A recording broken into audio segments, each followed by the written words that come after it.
What's up, everyone? Today I wanted to ponder the idea of value, presenting these two ideas of objective and subjective value.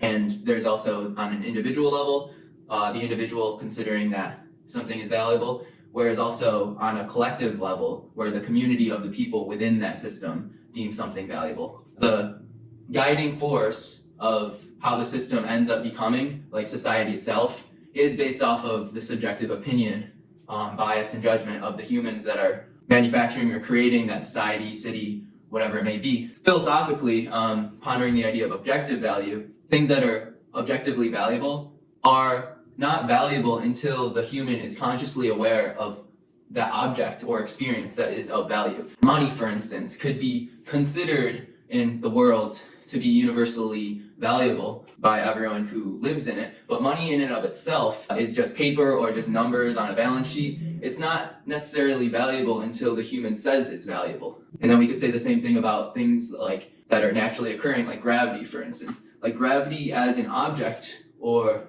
an experience is what it is. It exists. Gravity exists. But gravity is not valuable until the human is consciously aware that gravity exists and is providing a utility for some certain things. And so it leads us down this road of considering the idea that in a system or in you as an individual, when you're pursuing the human experience, that things aren't valuable unless we assign a role or a marker or emotion or thought process to whatever object or experience that is, and assigning it to be meaningful or valuable or whatever it may be. That everything is inherently or naturally on a human conscious level subjectively valuable. That potentially there is the possibility that there is no such thing as objective value. So if that's the case, then we have to assign ourselves like goals or processes or things in the system to be valuable, either on an individual level or on a collective level. And then we can make the argument that life itself is not meaningful until we assign value to certain things. And fortunately, subjectiveness is personalized at an individual level, that we are free to assign value or say things that are valuable no matter what anyone else says. Yes, that I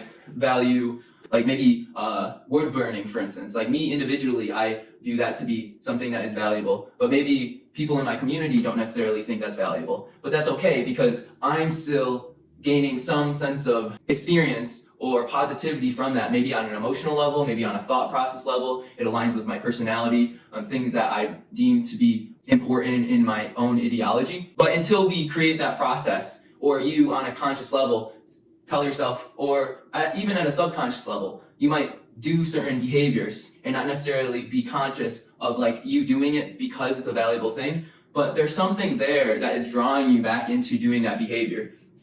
And there's a process there. There's a process of like, oh, I'm attracted to this certain thing. I don't know why, but I'm still going to pursue it. And then same thing at a collective level, like people are pursuing certain behaviors and certain things or roles, like careers, or having certain interpersonal relationships, and they might not necessarily know why they're pursuing it, but there's something that's drawing them back to it. It could potentially be at a subconscious level, but it's this process of like seeking out things of value, pursuing them, getting that fulfillment of that pursuit, and then the process repeats over and over again.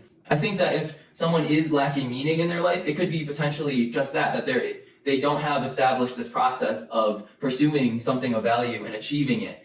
It's definitely important to have that recognition of things of value, maybe being in a community of like you achieving a certain value structure or a value set, and then people in that community recognizing you for achieving that. But it's also on an individual level, like we said, like you getting that fulfillment of the emotional, the affirmation of self, like that, yes, that is me, because there's something to it that aligns with who I am as a person, and that's why I'm seeking out that thing of importance. Curating a process or an experience for yourself that is pursuing something that is of value. And as you proceed in that process, you're slowly getting that fulfillment of whatever that thing of importance is. Could be potentially like working out, for instance, like you value health. That's something that you deem very important at a conscious and a subjective level.